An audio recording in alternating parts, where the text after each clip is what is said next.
तो हेलो नमस्कार प्रणाम welcome back to my channel Priya life style blog. I hope आप सभी अपने घर में स्वस्थ और मस्त होंगे। तो गाइज मेरा काफ़ी दिनों से वीडियो नहीं जा रहा है। मैं नहीं बना रही थी, मतलब महीनों से बंद पड़ा है मेरा चैनल और ब्लॉग मेरा नहीं जा रहा है। इसके लिए सॉरी, कंटिन्यू नहीं कर पाती हूँ। बहुत सारी दिक्कतें आ जाती हैं, डिस्टर्ब हो जा रही हूँ क्योंकि हमारे घर में क्या परेशानी आ जाती है क्या नहीं आ जाती है। मुझे कुछ ना कुछ कहीं ना कहीं कुछ करने का मन करता है और अर्निंग करने का इच्छा करता है कि मैं कहीं से दो पैसे अर्न करूं। इसी के चक्कर में मैंने अपना ज्वाइन कर लिया था। 1 महीने से मैं पार्लर सीख रही थी और इस वजह से मैं यूट्यूब पे ध्यान नहीं दे पा रही थी। और अभी मैं घर पे आई, फिर बच्चों को छोड़ करके गई थी सीखने। तो फिर इनकी स्थिति देखी। 1 महीने के बाद मेरे हस्बैंड जी ने कहा कि तुमको जाओ, 6 महीने का छुट्टी है, सीख लो, ये कर लो वो कर लो। लेकिन जब मैं आई करवा चौथ पे, मायके में सीख रही थी, जब करवा चौथ पे आई घर, तो घर का और हालत और बच्चों का हालत देख करके मुझे बहुत ज़्यादा वो हुआ। तो फिर मैं अभी रुकी हुई हूँ। जाना है सीखने, कंटिन्यू करना है क्योंकि मुझे पार्लर सीखने का मन बहुत बहुत पहले से है। लेकिन घर और बच्चों की जिम्मेदारी के आगे गाइज हमको कभी मौका ही नहीं मिला कि हम कोई भी हुनर सीख पाए। मैं औरत होकर के यहाँ भी ससुराल में भी जाती हूँ आती हूँ तो बहुत सारी टिप्पणियाँ होती हैं मेरे ऊपर। और पता नहीं गांव के लोगों की मानसिकता क्या है क्या नहीं है। लोग अपने मन में मनगढ़ंत कहानियां बना लेते हैं। मैं कुछ भी करने की कोशिश करती हूँ तो उसका उल्टा अर्थ और मतलब निकलता है, तो उससे मुझे कोई फ़र्क नहीं पड़ता है। मुझे करना है तो मुझे करना है, मैं करूँगी तो करूँगी।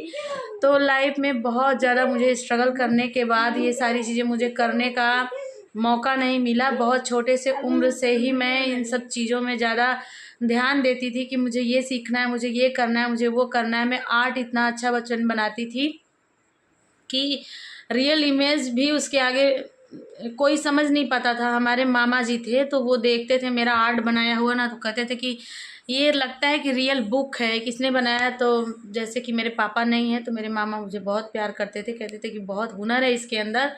लेकिन थोड़ा से मेरे अंदर वीकनेस पॉइंट है, थोड़ी सी मैं ज़िद्दी हूँ। ज़िद ही मेरे बहुत सारे सपनों को तोड़ देता है। और ये ज़िद पता नहीं कहाँ से मेरे अंदर आया, ये मैं नहीं समझ पाती हूँ। और कहीं ना कहीं मेरे सपनों को तोड़ने में इनका बहुत ज़्यादा हाथ हो जाता है। और पतिदेव जी ने मेरे साथ बहुत गलत किया, बहुत ज़्यादा गलत किया उन्होंने। और इस चीज़ को इतना आगे जीवन में आने के बाद ये सारी चीज़ें मुझे फ़ील हो रही हैं कि जो समय आज आप मुझे दे रहे हैं, इतने ज़िंदगी में आगे बढ़ने के बाद, अगर ये वक्त और ये समय आप पहले मुझे दिए होते तो आज मैं अपने पैरों पे खड़ी होती और मैं आपका हेल्प करती, सपोर्ट करती। लेकिन इन सारी चीज़ों से मुझे वंचित रखे। और ऐसा नहीं कि मेरे मायके में बहुत दुख और तकलीफ़ था, शायद मैं उस टाइम अपने मायके में रहती तो बहुत ज़्यादा सुखी रहती। लेकिन मैं नहीं रह पाई, मुझे टाइम ही नहीं था क्योंकि यहाँ कोई गार्जियन था ही नहीं। और मेरे आने के बाद किसी को रोटियां बनानी नहीं थी, सबको सिर्फ खानी थी। इस वजह से मुझे कभी टाइम नहीं मिला कुछ भी करने का। बहुत मुश्किलों से जब मेरी बड़ी बेटी डिलीवरी होने के बाद 1 महीना मतलब गई, बस जब दुख में जाती थी 2 4 10 दिन महीने दिन बिताकर किसी तरह से मैं दुख से निकल के आ जाती थी। फिर वही रोटेशन चालू हो जाता था, बनाओ खिलाओ सबकी सेवा करो, बहुत कुछ करना पड़ता था और सबकी बातें सुनो। मैं बहुत इमोशनल टाइप की हूँ और बातें मुझे बहुत ज़्यादा लगती थी और मैं रोंदू टाइप की थी, मैं बहुत रोती थी बहुत रोती थी। तो यही सारी स्टोरी है मेरे जीवन की। तो मुझे कभी भी कुछ करने का मौका नहीं मिला। मेरे साथ की लड़कियां अभी पढ़ाई कर रही थी और मैं ससुराल में आकर रोटियां बेल रही थी क्योंकि हाई स्कूल जस्ट पास करने के बाद ही मेरी शादी हो गई। मेरे सारे सपनों का गला घोट दिया गया और मेरे पापा मेरे लिए बहुत बड़ा बड़ा सोच रखते थे। अब वो चीज़ें मेरे माइंड में घर कर गई थी। जैसे कि मेरे पापा एक्सपायर करने के बाद उनकी बातें सभी लोग बोलते थे कि अपनी बड़ी बेटी को बहुत ज़्यादा लाड करते थे, प्यार करते थे, उसको ये बनाना चाहते थे वो बनाना चाहते थे। तो वो चीज़ें मैंने अपने मन में पाल लिया था कि मैं ज़रूर, मेरे पापा नहीं है लेकिन मैं अपने पापा का सपना पूरा करूँगी, मैं बड़े होके ये करूँगी वो करूँगी। लेकिन लड़कियों से उनके सपने, उनके शौक़ और उनकी पसंद को पूछा ही नहीं जाता। एक भेड़ भैंस, एक क्या बोलूँ, एक जैसे गाय में खूंटे को बांधा जैसा है, उसे ही लड़की को भी खूंटे में बांध दिया जाता है कि ये बंधन में बंध जाए। तो उसी तरीके से मेरी भी शायद लाइफ थी, स्ट्रगल भरा लाइफ था। और वहाँ से मौका नहीं मिला, लेकिन मेरी इच्छा थी कि मैं ज़िंदगी में कोई बड़ा काम ज़रूर करूँगी। और ये ज़िंदगी का इतना वक्त बीतने के बाद मैं बहुत कोशिश करती, मैंने यूट्यूब पे भी स्टोरी वीडियोज़ बनाना स्टार्ट किया, यहाँ भी मुझे उतना खास सफलता नहीं मिली। तो यही सारी चीज़ें माइंड में जैसे लगता है कि घूमते रहती है कि बस मेरी ज़िंदगी मजाक बन गई है और कुछ नहीं। तो फिर मैंने किसी तरह से सिलाई, जो ये मेरा ब्लाउज है ना, तो मेरे हस्बैंड जी बहुत ज़िम्मेदार व्यक्ति थे। उनका ये रूटीन था ना कि सुबह जाना और शाम को घर का खर्ची लेके आना, और यही रूटीन आज तक उनका चलते आ रहा है। वो एक दिन ड्यूटी घर नहीं बैठते हैं, वही सुबह जाना, शाम को घर के खर्चे लेके आना, और उसमें से जो 2 पैसे 4 पैसे जोड़ते हैं उससे कोई इधर उधर का जो आकस्मिक ज़रूरतें हैं वो पूरी की जाती हैं। यही मेरा लाइफ है और यही मेरा जीवन है। तो मैं सिलाई कैसे सीखी, जैसे कि बहुत ज़्यादा जिम्मेवारी था इनके पास, उनकी उतनी इनकम नहीं थी, तो इन्होंने कहा कि इतनी पढ़ी लिखी हो, तुम सिलाई सीख लो ऐसे वैसे। तो मैं फिर अपना मात्र 1 महीने मैंने सिलाई सीखी हुई थी, मेरी सहेलियाँ सारी सीख रही थी, मैं गई, और मेरी बड़ी वाली बेटी 8 महीने की थी, उसको छोड़ करके मैं जाती थी। अरे मेरे अंदर इतना जुनून था ना कुछ भी सीखने का कि मैं क्या ही बोलूँ। मैं बहुत ज़्यादा जुनून था, मुझे बहुत सारे पेंटिंग के बोर्ड बनाने थे, बहुत खिलौने सारे बनाने थे, क्योंकि मेरे साथ की लड़कियां सारी बना रही थी, सीख रही थी। तो कहीं ना कहीं वही जुनून था। तो मैंने इनसे इच्छा जाहिर किया कि मुझे सिलाई सीखना है। सिलाई इतना महंगा लगता है, इतना दूसरों को पैसा देना पड़ता है, मैं सिलाई सीखूँगी। तो इन्होंने टाइम दिया।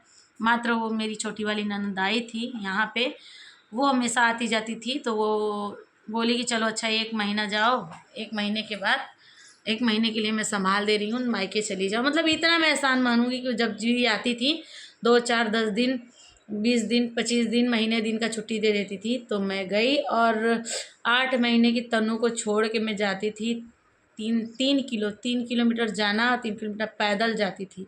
पैदल जा कर के मैं सिलाई सीखती थी। मात्र 1 महीना सीखी। और मैं ऐसा कोई ड्रेस नहीं है जो मैं बनाती नहीं, सिलती नहीं। मैं हर एक ड्रेस बनाती हूँ, हर एक ब्लाउज़ में मैं हर एक फिटिंग का ब्लाउज़ बनाती हूँ, मैं सब कुछ बनाती हूँ। और फिर उसके बाद मेरी इच्छा बढ़ने लगी धीरे धीरे, मुझे फैशन डिज़ाइनिंग का कोर्स करना था।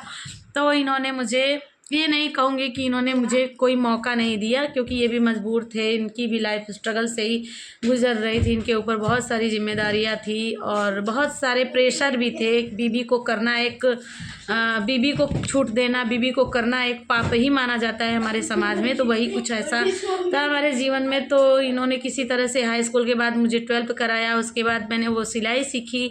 फिर मैं जब भी अपने मायके गई हूँ तब मैंने कुछ ना कुछ सीखने की ही कोशिश की।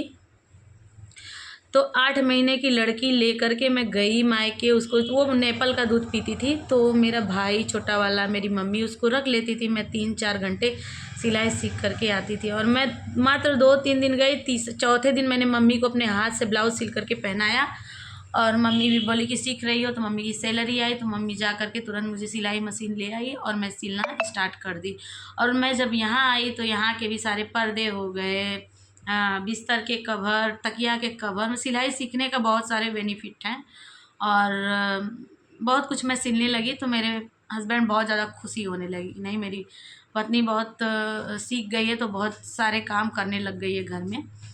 तो ऐसे फिर उसके बाद से मैंने हस्बैंड जी से एक भी ब्लाउज, एक भी पेटीकोट नहीं सिलाया। अपना सिला, खुद का सिला, दूसरों का भी सिला। और फिर एक बार ऐसे ही और मैं गई मायके, तो मैंने वहाँ कंप्यूटर सीखा। कैसे कैसे मेरा एजुकेशन डेवलप हुआ, कैसे कैसे मैंने कोई भी चीज़ को सीखा, ये चीज़ मैं कैसे स्ट्रगल करते गई और सीखते गई, इन चीज़ों को मैं आप सभी को बता रही हूँ। फिर मैं एक बार मायके गई, गांव पे हमारी मम्मी जैसे वो सर्विस करती थी, तो वहाँ सरकारी क्वार्टर में रहती थी।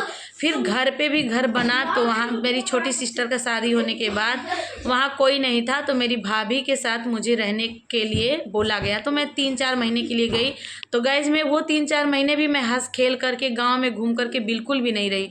उस 3-4 महीनों में मैंने कंप्यूटर का नॉलेज लिया, लेकिन मेरा भाग्य और नसीब मुझे हमेशा कोई भी काम अधूरे में ही फंसा के छोड़ता है। फिर मैं वहाँ से चली आई और मैंने CCC किया, तो उसके लिए भी मैं कुछ नहीं कर पाई। फिर आई, फिर वही ज़िंदगी आगे चलती गई। बच्चे 3-3 बच्चे हुए। फिर मुझे अब जा कर के इनका फाइनेंशियल इशू थोड़ा आने लगा। काम अच्छा नहीं चल रहा है, बिल्कुल भी नहीं चल रहा है। इन बच्चों की पढ़ाई लिखाई, मोटा मोटा खर्चा सामने आ गया। घर मकान भी बनाया हमने, बहुत सारे कर्जे हो गए तो फिर हमें थोड़ी परेशानी आने लगी। तो मेरे मन में ऐसा इच्छा हुआ कि मैं भी, बहुत सारी हाउसवाइफ हैं जो कि अच्छा खासा अर्न कर रही हैं यूट्यूब से। अब उसके पीछे किसका हाथ है ये तो मैं नहीं जानती। मैं सीधी सादी हूँ, सीधा सीधा वीडियो शूट करती हूँ और अपलोड कर देती हूँ, और वो मेरा भाग्य, मेरा नसीब कि वीडियो वायरल नहीं जाता है। और शायद कहीं ना कहीं मेरे अंदर ही कमी होगी, या नॉलेज की कमी होगी, या कुछ भी होगी।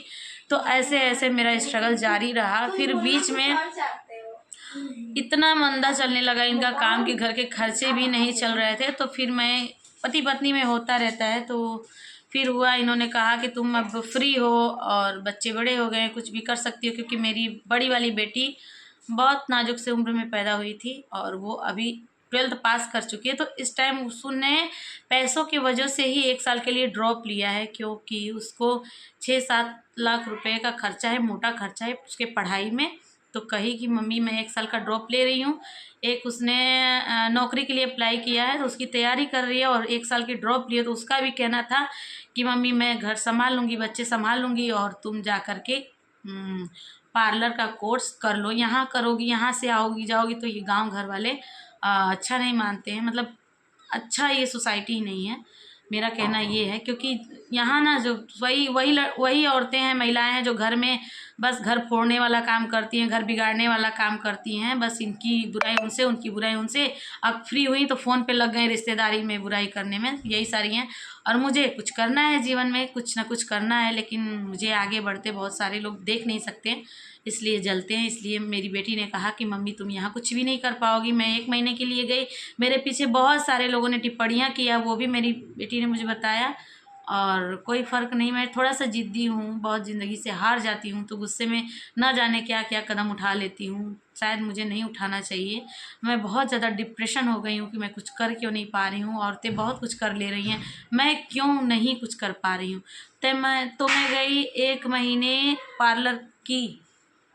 पार्लर की हूँ, जहाँ तक मुझे थ्रेड पकड़ना आ चुका है, नॉर्मली सारा कुछ आ गया, फेशियल स्टेप आ गया है, मैनीक्योर पेडिक्योर बहुत सारे भी स्टेप मुझे समझ में आ गया। थ्रेडिंग भी करना आ गया है, सिर्फ मेरा हेयर कटिंग रह गया है, और ब्राइडल मेकअप वगैरह हो गया। और 6 महीने का कोर्स आप 1 महीने में क्या ही करेंगे। सिलाई तो मैंने 1 महीने में कर लिया। थोड़ा थोड़ा जो ड्रेस मुझे नहीं बनाना आता है मैं यूट्यूब से नॉलेज ले लेती हूँ। तो गाइस ऐसे ऐसे मैंने अपने आप को डेवलप किया, यहाँ तक आई। तो यही मेरा स्ट्रगल भरा लाइफ है।